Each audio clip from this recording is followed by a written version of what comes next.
Everyone, and welcome to the channel where we talk about the joys of stock market investing and long-term dividend gains. If this is your first time stopping by the channel, hit that subscribe button. Trust me, you won't regret it. And if you're a returning subscriber, welcome back. Guys, a couple days ago I made a video saying that it was time to slow down, or it may be time to slow down on acquiring stocks until we figure out what's going on after this recent job report and the coming numbers with the rate hike coming up, CPI numbers, right? Now, I don't know if they'll be announced tomorrow or Thursday. I haven't really kept up with it, but I know it's sometime this week.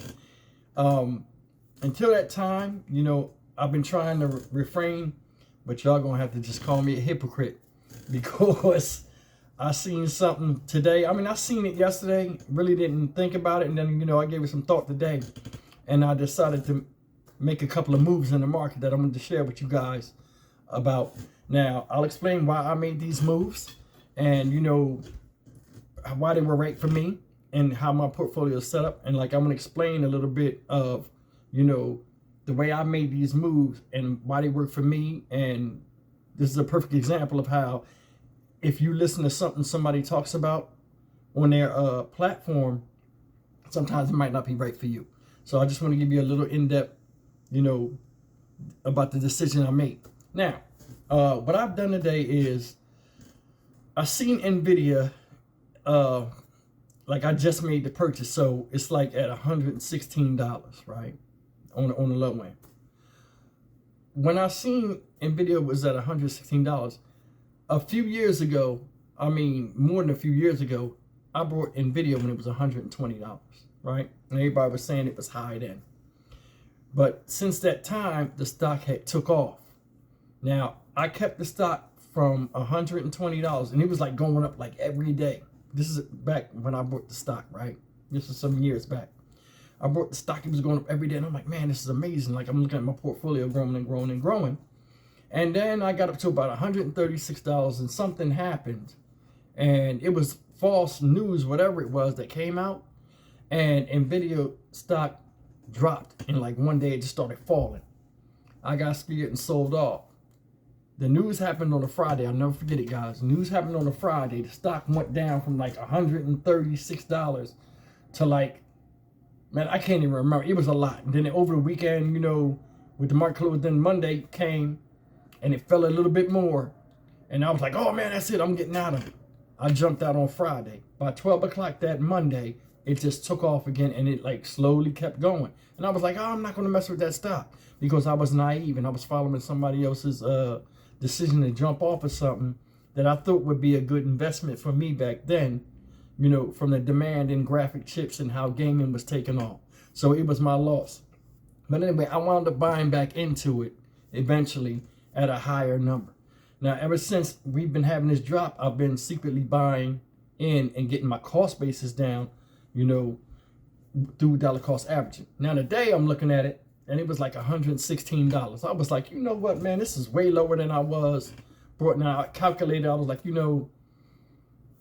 let me buy a couple of shares because I'm thinking when these CPI numbers come out, this stock, if it's already at 116, it's going to really start going down. And I was telling you, this stock is a major company. If you break it down, they weaken their guidance estimates, right, for the rest of 2022, right? And they issued the warning before the earnings came out. Look, we having supply issues and this and that.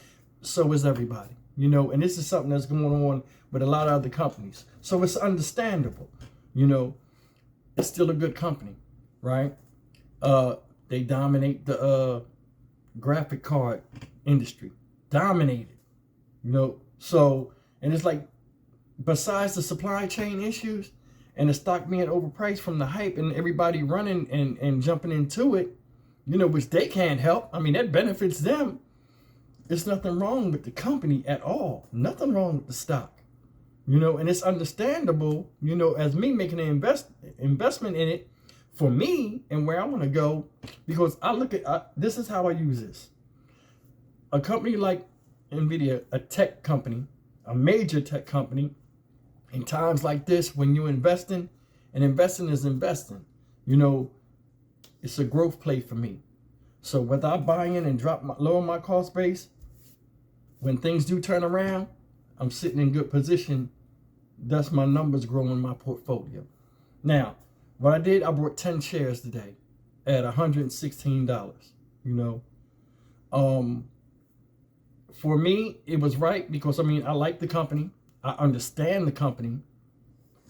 Going forward, you know, they got pretty good numbers. They got a lot of cash flow, you know, and they got a lot of cash freed up. Remember I said you invest in companies got a lot of cash.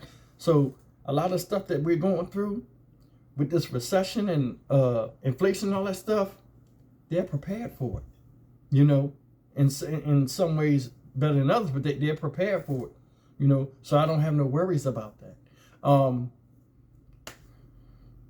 my personal experience holding the stock, and this is the main thing I'm going to say, you know, with this, guys, your personal experience of holding the stock, sometimes that knowledge is golden, you know, and only an investor of something that holds it will understand the ups and downs, keeping up with the news, what the company is about, and that's how you learn about these companies a lot of times. That's why I say the companies you pick, make sure they're the ones you wanted to pick, because your interest level will be up. Because if you pick a stock, you know, fast as you pick a stock blindly, you'll sell it blindly too. You know, that energy you had off of somebody else's enthusiasm will go away quick when you don't see the results, or out of sight, out of mind. They don't talk about the stock no more. You get bored with it and sell it, and then you take a loss. So you be careful. But yeah, I mean, still competitive. They still making money.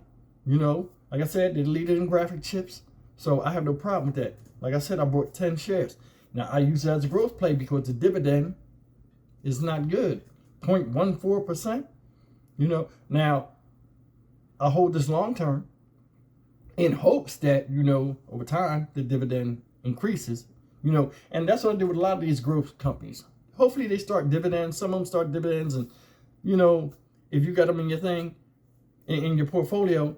But like another thing with the stock, real quick, the PE ratio is like, this trading like 43 times earnings. So I don't even know what the bottom is. I know it's like, you know, under $100. So I'll just continue the dollar cost average in. Now I made a big purchase today because I don't know what the CPI number is going to say. Like sometimes the market acts funny. But I just made a significant stake to bring my cost basis down. I mean, though it brought it down a little bit, you know, it still helped out. And, you know, the stock's still overpriced, you know, overvalued or whatever. And I'll just stay tuned. But this is one stock I'm definitely interested in buying more of, and I'll be watching closely. Another thing, in a minor note, Intel is like at a 52-week low. Now, I like Intel too. Now, Intel, I bought 33 shares of Intel today. And the reason why I bought it, the PE is 5. Guys, the PE is 5.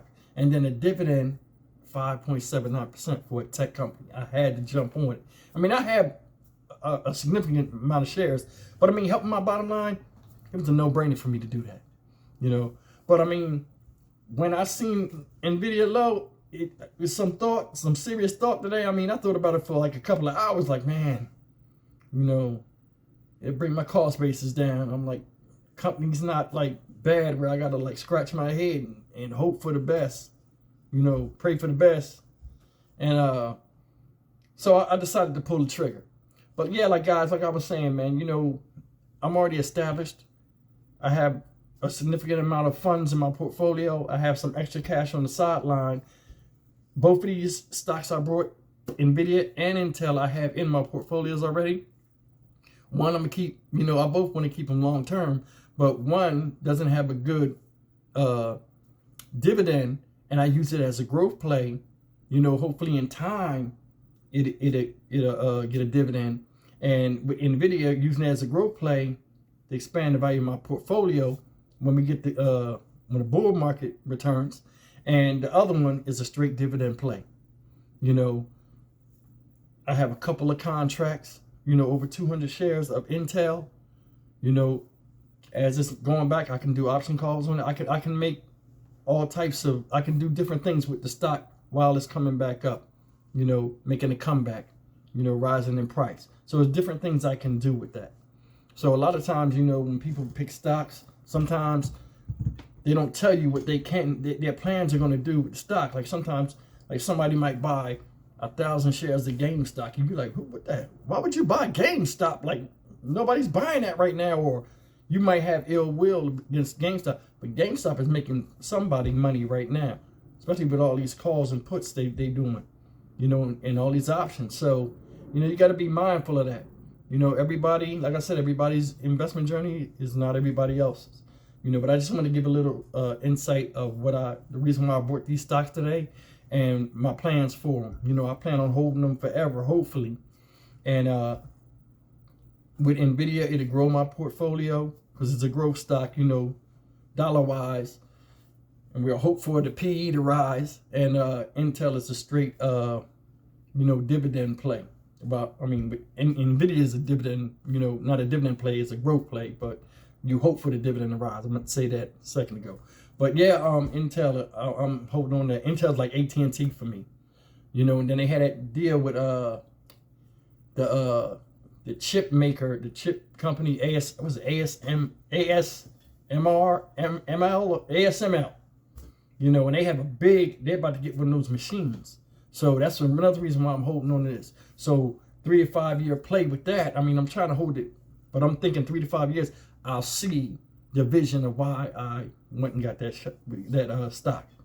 But yeah, guys, I just want to chime in as usual. And I wanted to admit I was a hypocrite, you know. But I mean, what I said in that other video still stands. You know, just be careful in what you're investing in and have a plan for it. Don't just invest because the price is low. Because I'm telling you, these stocks are going to continue to fall. And we didn't even hit 2023. And they said 2023 is going to be the worst. So like from January to April of 2023, that's when I'm really going to be tuned in and focused and watching the stock market for my favorite stocks to fall. And I'm just going to grab them up. So I continue the dollar cost average. Now, I'm not buying stocks all the time, but I'm putting money in my account. Put money in your investment account. I don't care if it's $30. Put money in the investment account. Because trust me, as a young investor a long time ago, there was times where I missed out because I would figure to go buy something, you know, that I don't even remember what I bought right now, and something that was a liability than a true asset, like in the stock market. Because I mean, it's going to be some value. It's some values now. Like, you know, this is a value to me. You know, and it might not be a value to somebody else, but it's a value to me because I paid way more and I'm bringing the cost basis down every time I buy it while it goes lower. So, you know, it works out for me. But yeah, guys, man, leave me a comment as always, man. You guys have been really growing. The subscriptions has been growing. The channel's been growing. I appreciate all the support. And as always, you know, like, share, comment, and subscribe. And I will see you on the next video.